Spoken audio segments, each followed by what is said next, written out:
예수님께서 모든 것을 다 설명하시지 않습니다. 안드레가 궁금하게 여겼을 때 와서 보라 그렇게 말씀하십니다.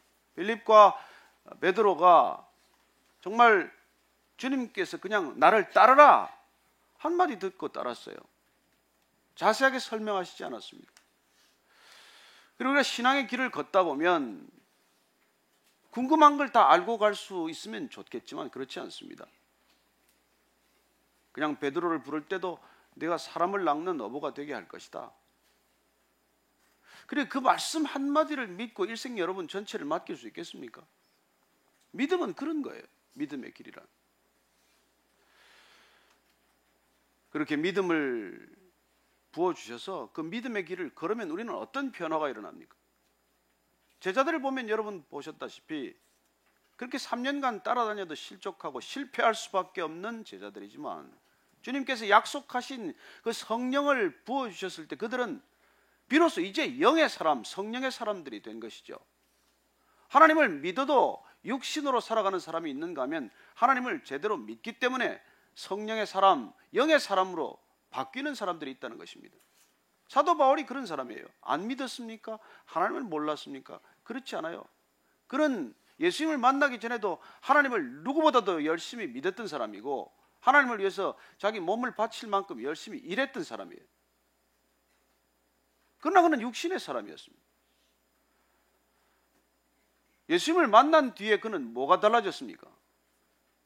성령의 사람이 된 것이죠. 그랬을 때 어떤 변화가 일어나느냐는 것입니다. 정말 성령의 사람이 되면 우리한테는 어떤 일이 일어납니까? 오늘 이 사도 바울이 성령의 사람이 된 뒤에 겪는, 특히 하나님의 말씀을 전하기 위해서 선교지를 다니면서 겪게 되는 일들을 통해서 정말 우리는 성령 받는다는 게 뭔지, 성령이 이끄시는 삶, 성령님께서 인도하시는 삶은 어떤 삶인지 한번 우리가 오늘 이렇게 배울 수 있게 되기를 바랍니다. 먼저 오늘 6절 7절 말씀부터 먼저 읽겠습니다. 시작. 성령이 아시아에서 말씀을 전하지 못하게 하시거늘 그들이 부르기아와 갈라디아 땅으로 다녀가 무시아 앞에 이르러 비두니아로 가고자 애쓰되 예수의 영이 허락하지 아니하셨는지라. 여기서 보면 누가는 오늘 성령을 반복해서 쓰지 않고 첫 번째는 성령, 두 번째는 예수의 영이라고 기록하고 있습니다. 성령은 예수님의 영입니다. 성령님은 말씀의 영이에요. 성령님은 거룩의 영입니다. 그래서 그 성령께서, 말씀의 영이신 성령께서 오늘 말씀을 전하는데 못 전하게 막으셨다는 것입니다. 왜 이런 일이 일어났는지 자세히 기록하지 않고 있습니다. 무슨 일이 일어났는데 성령께서 그렇게 막으시고 말씀을 전할 수 없게 되었는지를 상세히 기록하고 있지 않습니다. 그러나 한 가지 알 수 있는 것은 오늘 이 사도 바울이 말씀을 전했던 지역은 지금 현재 터키의 중부 지역이에요. 성경 지도를 여러분들이 펴서 보면 알겠지만 그 당시에 이 부르기아나 갈라디아 지방은 약간 남중부, 남부와 중부 지방에 걸쳐 있는 그 터키의 중심부 지역이죠. 거기서 그는 일을 마치고 복음을 전하고 이제 북부 지역 비두니아 쪽, 그 옆이 본도 지역이라고 하는 곳인데 비두니아 지역으로 올라가기를 결정했는데 무시아라는 곳에서 그리로 올라가려고 했더니 성령께서 막으셨다는 것입니다. 아니 놀러 가겠다는 것도 아니고 무슨 나쁜 일 하러 가겠다는 것도 아니고 말씀을 전하러 가겠다는데 왜 막으시냐는 것입니다.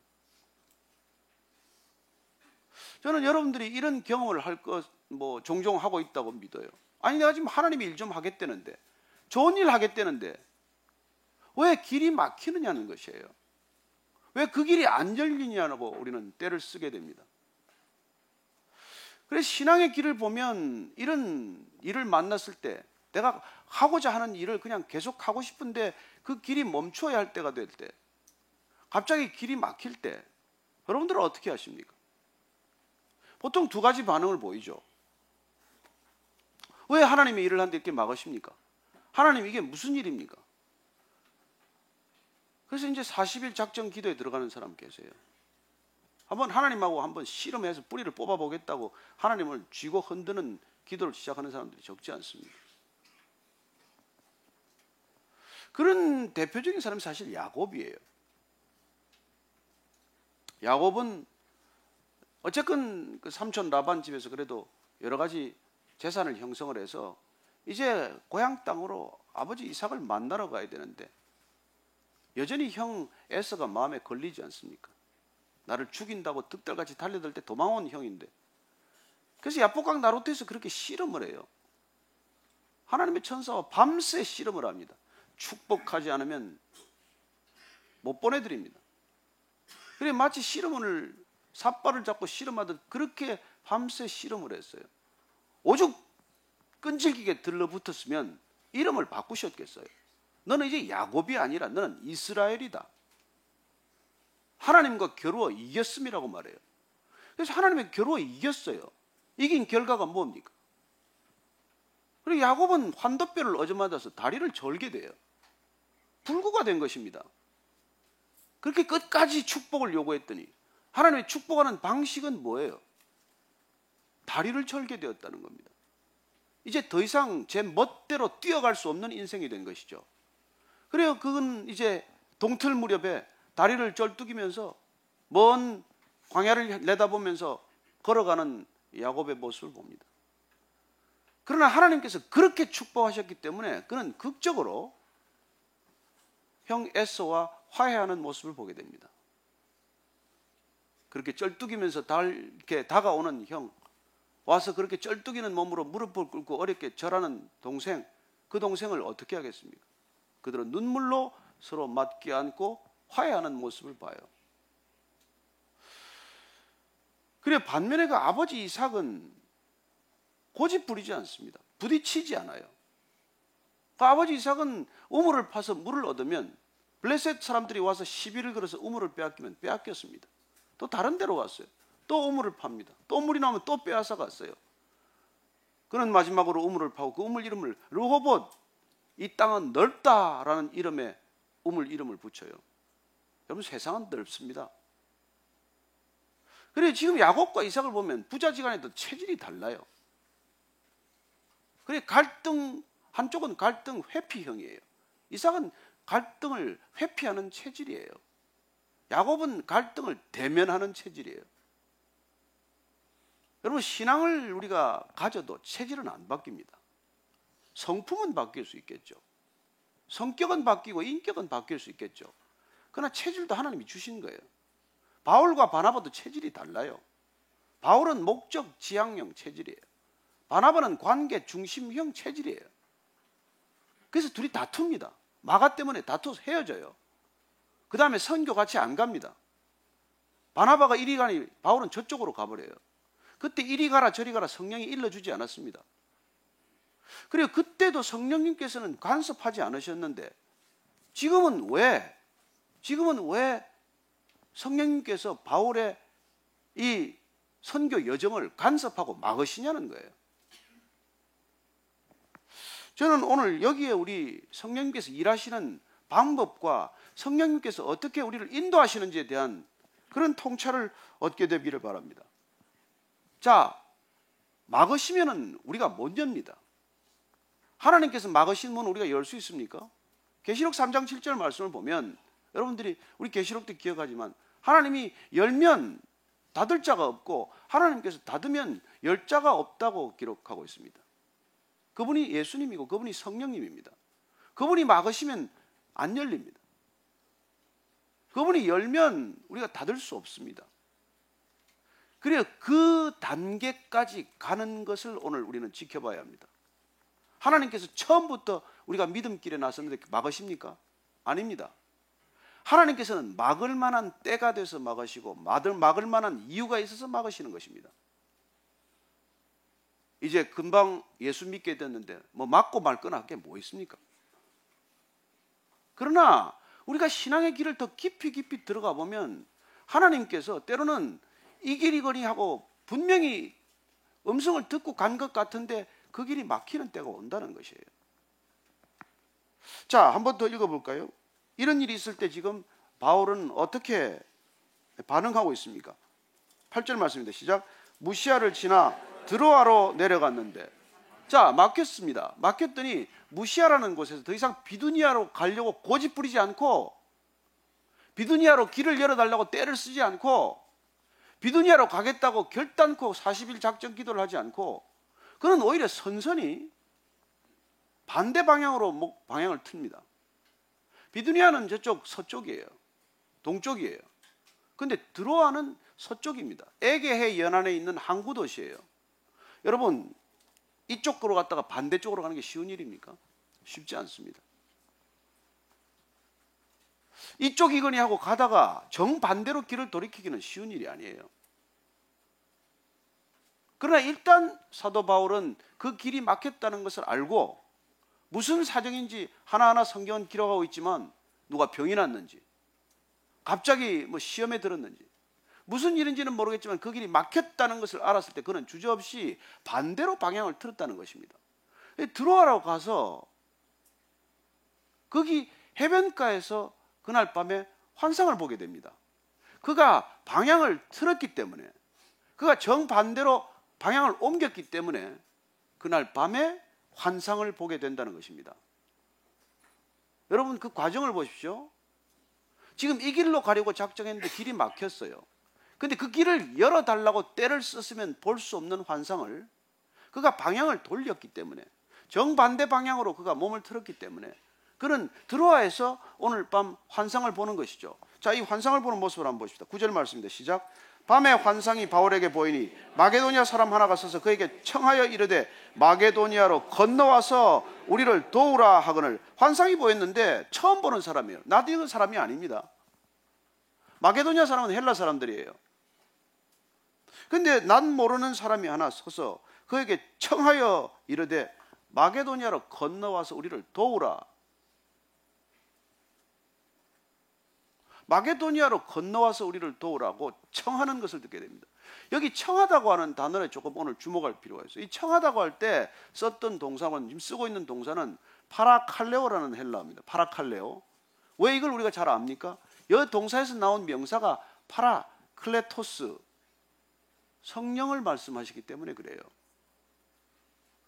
우리가 예수님에게 간절히 기도하면 예수님 누굴 보내주십니까? 파라클레토스, 우리 곁에서 우리를 인도하시고 우리를 지키시고 우리에게 은혜를 주시고 우리를 가르치시는 돕는 분을 주신다는 것이죠. 그래서 우리 곁에서 돕는 분의 이름을 우리는 파라클레토스, 성령, 보혜사 성령이라고 말씀하십니다. 그런데 오늘 마케도니아에 있는 한 사람이 지금 나타나서 파라칼레오, 우리 곁에 와서 도와달라는 얘기를 듣는 것이죠. 자, 성령의 사람이 되었다는 것은 무엇입니까? 내 곁에서 나를 도와주는 분이 지금 계신다는 거예요. 그럼 내 곁에서 나를 도와주는 분이 계신 성령의 사람이 되면 어떤 일이 일어납니까? 누군가 다시 나에게 와서 도와달라는 요청을 받는 사람이 되었다는 뜻이에요. 여러분들이 성령의 사람이 되었다, 크리스찬이 되었다는 것은, 진정한 그리스도인이 되었다는 것은 무슨 뜻이냐면 누군가 여러분에게 와서 내 곁에서 나를 도와달라고 하는 요청이 들어오게 된다는 뜻이라는 것이죠. 여러분이 성령 충만하면 내 계획이 술술 풀리고 내 일이 뜻대로 이루어지고 내 목적대로 모든 일이 되는 것을 뜻하는 게 아닙니다. 여러분들이 성령이 충만하면 하나님께서 일하시고자 하는 목적을 따라서, 하나님이 일하시는 방향을 따라서, 그래요, 하나님의 뜻이 이루어지는 사건을 경험하는 사람이 된다는 뜻이지, 내가 하나님하고 씨름하고 밀고 당겨서 내가 원하는 것을 얻어내길 수 있는 사람이 됐다는 뜻이 아니에요. 우리는 진이, 호리병 안에 들어있는 진이를 얻은 게 아니라는 거예요. 성령은 그런 능력이 아니라는 것입니다. 성령은, 그분은 인격이세요. 그분도 감정, 그분도 이성, 그분도 결정이 있는 분이세요. 그분이 우리 곁에 와서 도울 때 그분의 이성과 그분의 감정과 그분의 결정을 존중하는 삶이 성령 충만한 삶이라는 것입니다. 그럴 때 그분이 반대하고 그 길을 막더라도 우리는 그 길에 저항하지 않고 방향을 돌이키는 그분께 순종하며 따르는 삶, 이게 성령 충만한 삶이라는 거예요. 사도 바울이 성령의 사람이 아니었습니까? 그러나 그는 성령 충만하게 되었을 때 이런 사람으로 점점 바뀌어가는 사도 바울을 보게 되는 것이죠. 한때는 성깔도 있고 한때는 고집도 있고 한때는 불같은 사람이었지만, 그러나 그가 성령 충만한 사람이 되었을 때 그는 비로소 자기 고집을 주장하지 않고 자기가 세운 목표를 향해서 줄다름 치지 않고 비록 야곱처럼 쩔뚝일지는 몰라도, 걸음이 늦어질지는 몰라도 이제는 확실히 하나님이 원하시는 바를 따라 가기 시작한다는 것입니다. 이해가 되건 되지 않건, 내가 아는 사람이건 모르는 사람이건 낯선 사람이건 와서 도와달라고 하는 이 요청을 받는 사람으로 변해가는 것, 그게 성령의 인도하심이고 그게 성령 충만한 사람을 이끌어 가시는 하나님의 방법이라는 것입니다. 여러분들이 어떤 계획과 목적을 세워놓고 하나님과 씨름하다가 이루어진 것을 성령 충만하다고 말하지 마십시오. 지금 사도 바울은 그렇게 내 곁에 와서 도우라는 드디어 그 음성을 듣는 사람으로 변하기 시작을 한 것이죠. 내 계획만을 내가 고집한다면 그런 음성이 들리지 않습니다. 내가 가고자 하는 비두니아 쪽으로 끝까지 가고자 했다면, 그가 들어오지 않았다면 그는 이 환상을 보지 못했을 것이죠. 성령님은 언제 여러분들에게 말씀하십니까? 여러분들이 고집을 꺾을 때 말씀하세요. 언제 여러분들은 환상을 보게 됩니까?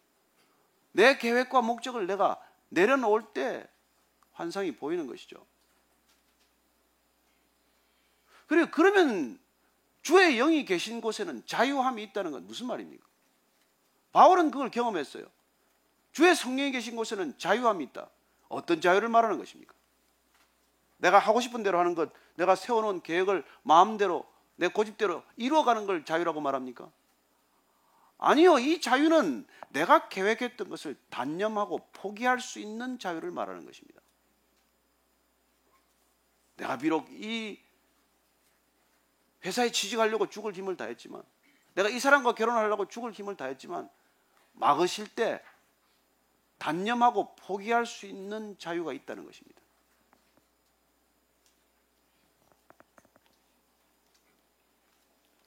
자, 조금 더 보실까요? 10절 말씀입니다. 시작. 바울이 그 환상을 보았을 때 우리가 곧 마게도니아로 떠나기를 힘쓰니 이는 하나님이 저 사람들에게 복음을 전하라고 우리를 부르신 줄로 인정함이라.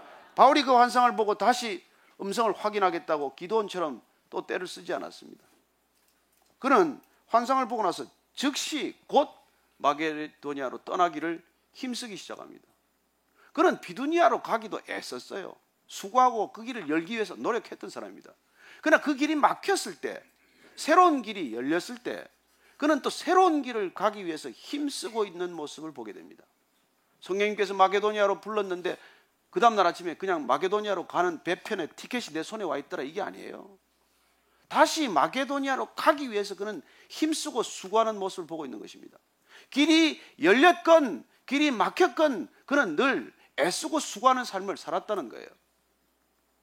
우리는 어떤 경우에는 길이 잘 풀리면 힘쓰고 애쓰지만 일이 막히면 그냥 주저앉아서 그냥 불평하고 불만하고 그리고 시시비비하는 사람들을 보게 됩니다. 직장에 가면 그런 사람들 투성이에요. 왜 직장에 왔나 모르는 사람들이 많습니다. 그러나 내가 원하는 자리에 가건 내가 원치 않는 자리에 가건 내가 원하는 자리건 아니건 상관없이 어떤 일이든지 열심히 다하고 애쓰고 수고하는 삶을 사는 것, 그게 여러분 성령 충만한 삶이에요. 그는 다시 마게도니아로 가기 위해서 힘쓰고 있습니다. 곧 결정을 했어요. 여러분 성령 안에 있으면 결정이 쉽습니다. 곧 결정을 하게 돼요. 그리고 곧 결정하고 힘쓰는 일을 시작합니다. 행동하기 시작을 해요. 어떤 사람은 곧 결정해놓고 행동은 안 하는 사람이 있어요. 그냥 세워라 내워라 보내는 사람이 있습니다. 약혼 해놓으면 결혼하세요. 약혼을 그렇게 오래 하는 사람들이 있는데 이해가 안 돼요. 뭐하러 약혼합니까? 결혼했으면 애 낳으세요. 그래서 젊은 사람들 결혼은 해놓고 또 애는 안 낳아요. 또 뭐 다닐 때를 다 다니고 애를 낳는데나 마음대로 애를 주십니까? 저는 여러분들 애를 갖기 위해서 결혼했다는 걸 기억하시기 바랍니다. 그냥 둘이 재미나게 지내려고 결혼하는 게 아니에요. 결혼 그런 뜻으로 하나님께서 허락하신 게 아닙니다. 애 낳기 위해서 결혼하는 건데 애 안 낳아도 된다고 생각하니까 동성끼리도 만나서 지금 동성끼리 만나서 무슨 애가 생겨요? 이런 세상이 되는 것 아닙니까? 나만 만족하면 된다고 생각하니까. 아니요, 여러분 교회는 무슨 목적입니까? 내가 은혜 받는 곳입니까? 교회는 내가 예배 드리러 오는 거예요. 내가 무슨 뭐 찬양이 내 마음에 들건 안 들건, 특순이 내 마음에 들건 안 들건 상관없이 여러분이 나 자신을 드리러 오는 게 예배예요. 내가 만족하고 내가 기뻐하고 내가 은혜 받고, 그게 먼저입니까? 아니에요. 그런 예배를 받는 사람이 되면 내가 예배를 받을 수 있는 곳을 찾아다니겠죠. 정말 여러분 자신을 전부 다 드린다고 결심하고 가면은 어떤 곳에서도 예배는 드려지고 어떤 예배도 은혜가 될 줄로 믿습니다. 저는 다음 주에 이곳에서 예배 드리지 않습니다. 여러분들이 기도하고 가서 정말 주님께 간절히 기도하고 가서 예배를 드리면 어떤 곳에서도 여러분들은 은혜를 받게 될 것입니다.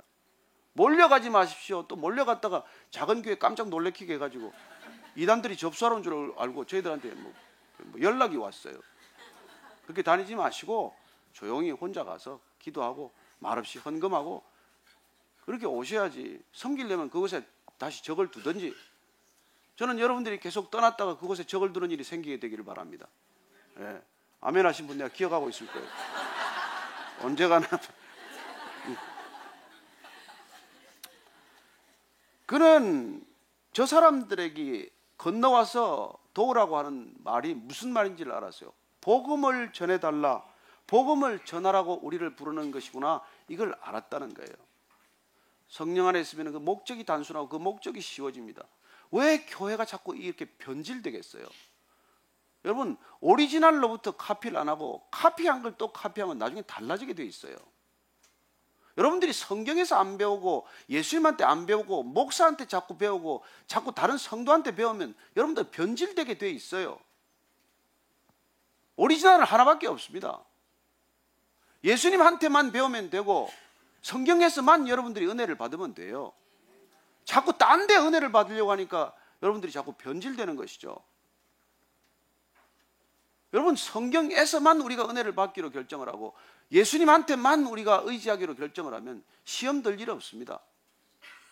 저는 여러분들이 정말 무슨 세미나다 컨퍼런스다, 그 목사들도 그렇게 쫓아다니지 말아야 돼요. 목사들이 문제가 되는 것은 예수님한테 안 배우고 선배 목사한테 배우는 게 문제라는 거예요. 예수님한테 안 배우고 초대교회 안 배우고 이 교회 큰 교회 가서 배우고 저 교회 큰 교회는 왜 컸나? 예수님이 뭐 큰 교회 하셨습니까? 예수님이 해마다 부흥하셨습니까? 1년에 12명, 다음에는 24명, 3년 차에는 48명 그렇게 부흥하셨습니까? 아니에요. 예수님이 어떻게, 그분은 기적 때문에 찾아오는 무리들을 박절하게 대하지 않으셨습니다. 배가 고파서 흩어지지 못하는 무리를 그렇게 배고프게 돌려보내지는 않으셨어요. 그러나 그는 사역의 말기로 가면 갈수록 12제자에 집중하는 것을 보지 않습니까?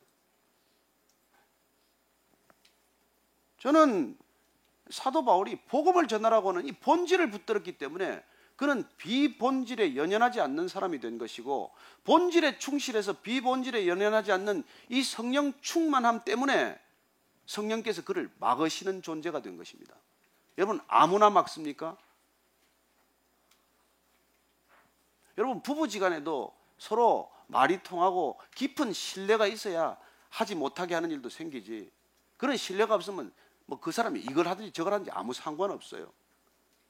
여러분, 성령 충만하게 되었다는 건 성령께서 비로소 사도 바울이 길을 막고 다른 길로 인도해도 순종할 사람이 되었다는 것을 그걸 말씀해 주고 계신 것이죠. 그래서 사도 바울이 이렇게 다른 사람으로 바뀐 것, 이런 성령의 사람이 된 것을 우리는 또 어떻게 알 수 있습니까? 그래서 그 오늘 앞부분을 같이 보고자 하는 것입니다. 자, 한번 바울의 성령 충만함을 다시 한번 보겠습니다. 1절, 2절, 3절 말씀입니다. 시작. 바울이 더베와 루스드라에도 이름에 거기 디모데라 하는 제자가 있으니 그 어머니는 믿는 유대 여자요 아버지는 헬라인이라. 디모데는 루스드라와 이고니온에 있는 형제들에게 칭찬받는 자니 바울이 그를 데리고 떠나고자 할새 그 지역에 있는 유대인으로 말미암아 그를 데려다가 할례를 행하니 이는 그 사람들이 그의 아버지는 헬라인인 줄 다 알미르라. 여러분, 디모데와 바울은 각별한 관계예요. 성경학자들은 바울이 루스드라에서 돌에 맞아 죽을 지경이 되었을 때 그 곁에 디모데가 있다가 정말 바울을 스승으로 삼은 걸로 되게 보고 있습니다.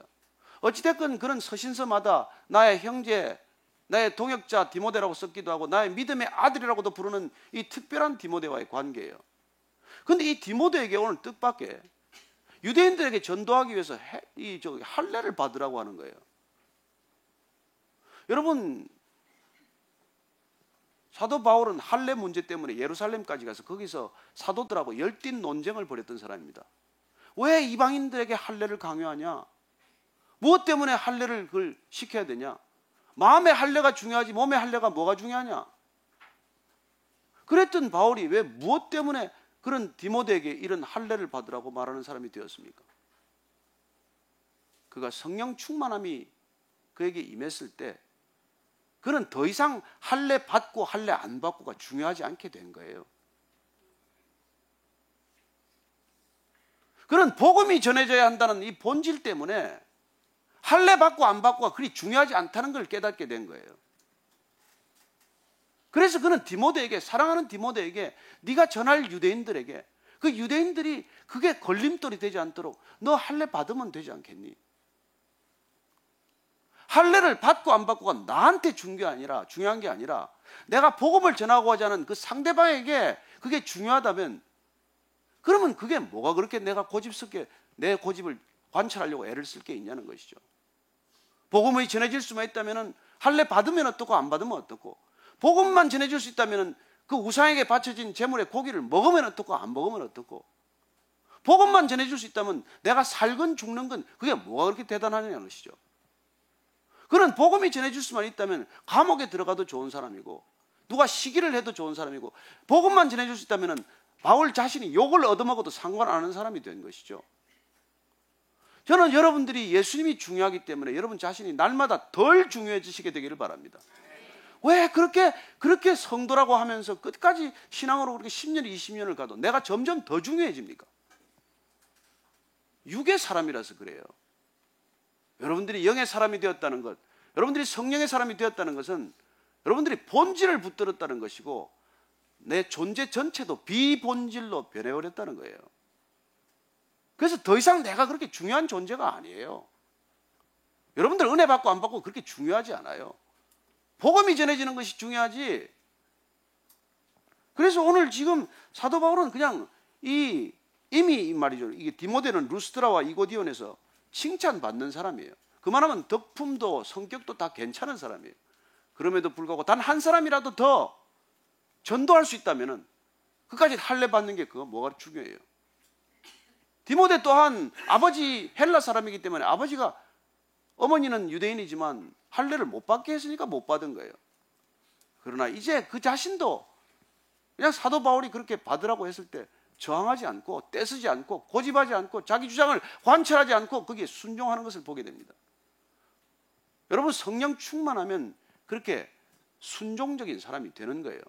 비급한 사람이 아니에요. 그냥 타협하는 사람이 아닙니다. 여러분, 정말 성령 충만하면은 중심은 변하지 않되 끝은 그렇게 문제가 되지 않아요. 제가 지금 저 시드니 새순교회가 있는 나준성 목사님이 옛날에 온누리교회에서 사역할 때 어느 날 물을 노란물로 들이고 온 거예요, 머리를. 여러분, 목사가 노란물로 들이고 왔을 때 그게 얼마나 시끄러웠겠어요. 장로님들도 난리가 나고 도대체 왜 저러는 거야. 그런데 본인이 젊은 사람들에게, 청년들에게 다가가기 위해서, 청년들에게 복음을 더 잘 전하기 위해서, 그들과의 마음의 벽을 허물기 위해서 그냥 깜짝 그렇게 머리 노란물을 들이고 나타난 거예요. 그 젊은 애들이 얼마나 좋아했는지 몰라요. 뭐 깍깍거리고 그냥 뭐 좋다고 난리가 난 거예요.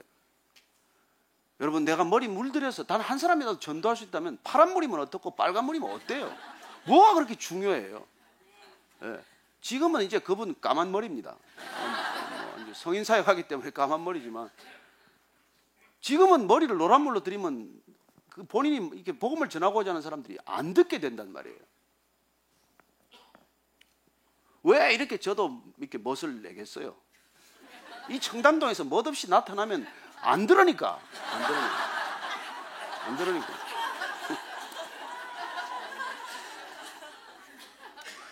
사도 바울이 그러면 디모데한테는 그렇게 하고 본인은 안 그랬냔 말이에요. 그 자신이 그런 삶을 살기로 결단한 것을 우리가 한번 읽어보겠습니다. 고린도전서 9장을 보면, 고린도전서 9장 19절로 23절까지 저는 여러분들이 이 마음을 품게 되기를 바랍니다. 정말 이런 결단이 없으면 여러분들 삶도 닦이지 않아요. 일껏 크리스찬이라도 여러분들 달라지지 않습니다. 19절 이하를 읽습니다. 시작. 내가 모든 사람에게서 자유로우나 스스로 모든 사람에게 종이 된 것은 더 많은 사람을 얻고자 함이라. 유대인들에게 내가 유대인과 같이 된 것은 유대인들을 얻고자 하며 율법 아래에 있는 자들에게는 내가 율법 아래에 있지 아니하나 율법 아래에 있는 자같이 된 것은 율법 아래에 있는 자들을 얻고자 하며 율법 없는 자에게는 내가 하나님께는 율법 없는 자가 아니요 도리어 그리스도의 율법 아래에 있는 자이나 율법 없는 자와 같이 된 것은 율법 없는 자들을 얻고자 함이라. 약한 자들에게 내가 약한 자와 같이 된 것은 약한 자들을 얻고자 하며 내가 여러 사람에게 여러 모습이 된 것은 아무쪼록 몇 사람이라도 구원하고자 함이니 내가 복음을 위하여 모든 것을 행함은 복음에 참여하고자 함이라. 아멘 하십니까? 이런 바울이 되었기 때문에 이걸 성령 충만이라고 하는 것입니다. 그는 이제 그 자신이 이렇게 하는 것 저렇게 하는 것 그게 그렇게 구애받지 않는 거예요. 여러분, 그래서 그는 주의 영이 있는 곳에 이런 자유함이 있다는 거예요. 율법을 모르는 사람들 앞에서는 마치 율법 모르는 사람처럼 행동하고, 율법을 그렇게 엄히 여기는 사람한테는 또 율법을 그렇게 잘 아는 사람처럼 행동하는 것. 그럼 그게 자기의 유익을 위해서 천의 얼굴을 가진 사람은 아니에요. 그 중심은 한없이 단단하지만 그 겉은 너무나도 부드러운 사람이 된 것이에요.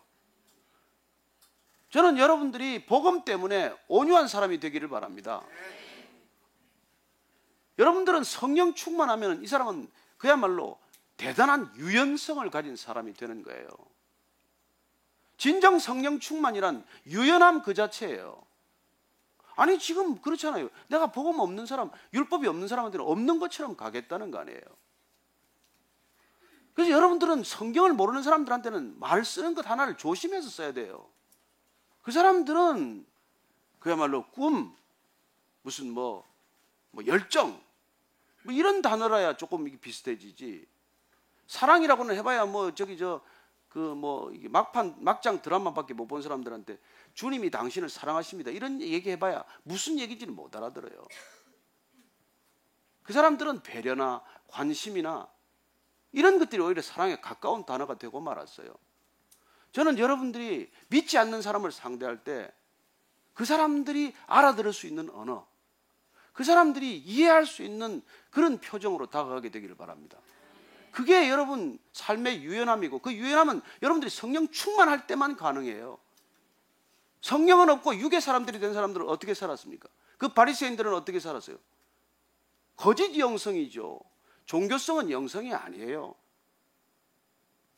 성경을 끼고 살았지만 여러분들 그 사람들은 하나님하고 상관없이 살았어요. 저는 여러분들이 정말 이 사도 바울이 어떻게 해서 이렇게 성령 충만한 사람이 되었고, 그래서 성령께서 어떻게 인도하시는지를 잘 보라는 것이죠. 그렇게 성령 충만한 사람은 성령께서 드디어 그의 길을 막는 것까지 칠해지게 된 거예요. 저는 여러분들이 성령 안에서 하다가 일이 안 된 것을 경험하는 것은 성령이 여러분들을 친하기 때문에 막으시는 것이라고 믿으시기 바랍니다. 여러분, 아내도 사랑해야 잔소리하고 아내도 사랑해야 남편의 길을 막고 술집 가는 걸 막지, 미우면 가서 술 먹다가 죽어버려라 그러지 않겠어요? 그래서 오늘 보니까 이 바울이 그렇게 했더니 4절 5절 말씀 보세요. 시작. 여러 성으로 다녀갈 때 예루살렘에 있는 사도와 장로들이 작정한 규례를 그들에게 주어 지키게 하니 이에 여러 교회가 믿음이 더 굳건해지고 수가 날마다 늘어가니라. 이렇게 유연한 삶을 살게 되었을 때 진정한 그리스도를 주라고 고백하는 사람들이 자꾸 늘어났다는 거예요. 저는 오늘날 한국 교회가 겪고 있는 이 현실이 너무나 안타깝습니다. 정말 주님을 사랑한다면 이 교회 건물에 갇힌 종교성이 아니라 정말 삶에 뿌리박고 현실에 뿌리박은 진정한 영성의 사람들, 성령의 사람들, 그런 사람들이 되어 있지 않겠습니까? 그저 내 하나 섬기는 교회가 그렇게 중요합니까? 여러분, 하나님의 나라가 중요하지 우리가 말하는 이 제도권 교회가 중요한 게 아니에요.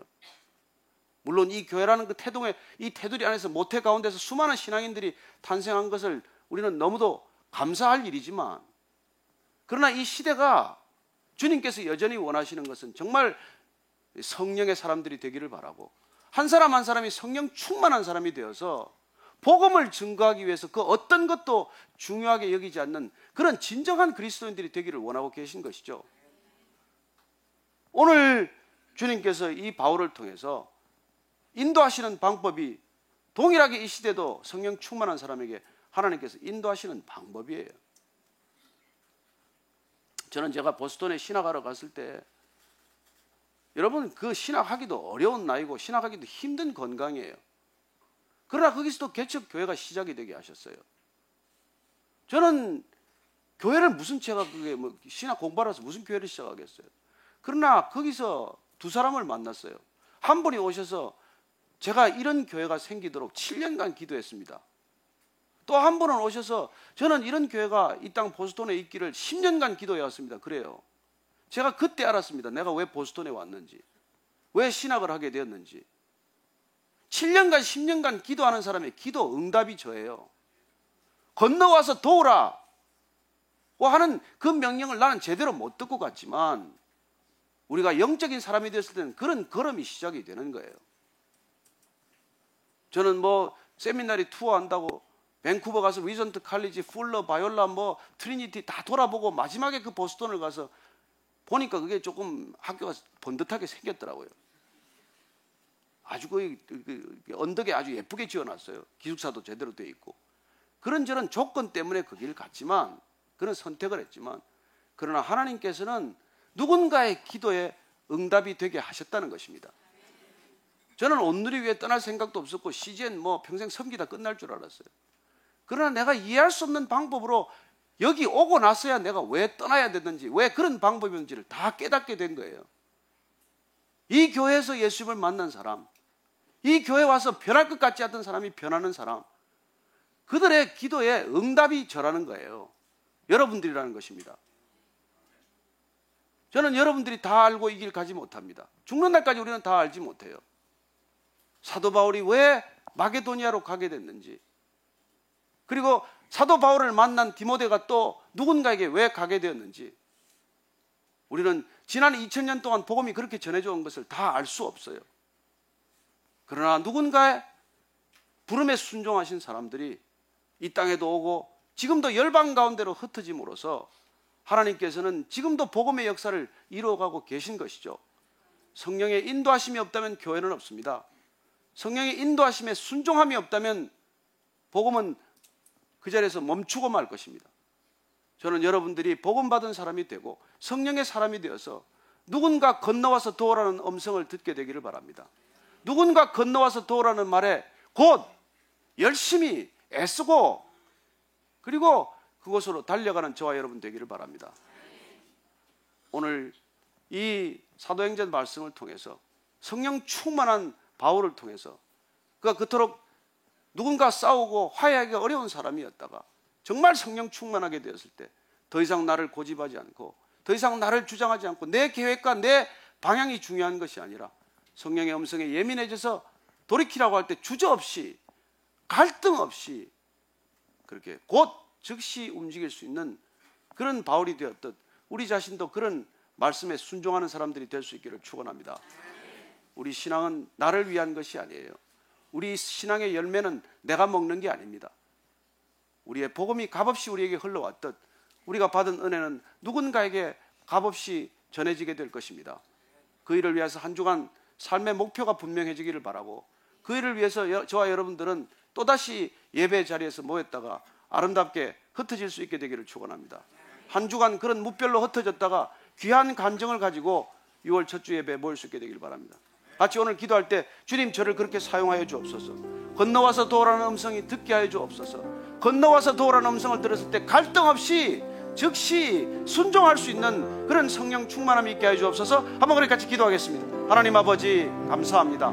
저희들을 부르셔서 성령의 사람으로 부르셔서 누군가 다시 또 저희들을 향하여 건너와서 도우라는 음성을 듣게 하시고 그 음성에 주저없이 멈추지 않고 즉시 순종하는 우리 모두가 되게 하여 주옵소서. 하나님 아버지 달려갈 길 다 달려갈 수 있는 우리가 되기를 원합니다. 하나님께서 각자에게 주신 성령의 음성을 우리가 따라갈 때 하나님 이 땅 가운데 기적 같은 일이 일어날 줄로 믿습니다. 소동이 일어날 줄로 믿습니다. 내게 금과 은은 없지만 내가 내게 있는 나사렛 예수 그리스도의 이름으로 일어나 걸어라 했을 때 기적을 보았던 것처럼 하나님 우리에게 주신 은과 금은 없지만은 우리에게 주신 성령 충만함으로 하나님 이 땅을 향하여 명령하고 이 땅의 사탄을 향하여 꾸짖고 그리고 주의 놀라운 기적들이 우리를 통해서 우리의 삶을 통해서 열매 맺는 것을 보게 하여 주옵소서. 각 사람에게 그런 성령 충만이 있게 하여 주시옵소서. 불처럼 바람처럼 임하는 성령을 경험하게 하여 주옵소서. 모든 사람들에게 각 사람에게 불처럼 임하게 하여 주옵소서. 성령처럼 바람처럼 임하게 하여 주옵소서. 하나님 이 교회가 그렇게 쓰임받기를 원합니다. 하나님 베이직 교회가 그렇게 흩어지는 교회가 되게 하여 주옵소서. 끝까지 주의 성령의 충만함이 있는 교회가 되게 하여 주옵소서. 하나님 아버지 성령의 음성에 깨어있는 교회가 되게 하여 주옵소서. 그리하여 주님이 건너와 도우라는 음성을 들었을 때 즉각 순종하고 달려가는 교회가 되게 하여 주옵소서. 예수님 이름으로 기도합니다. 아멘.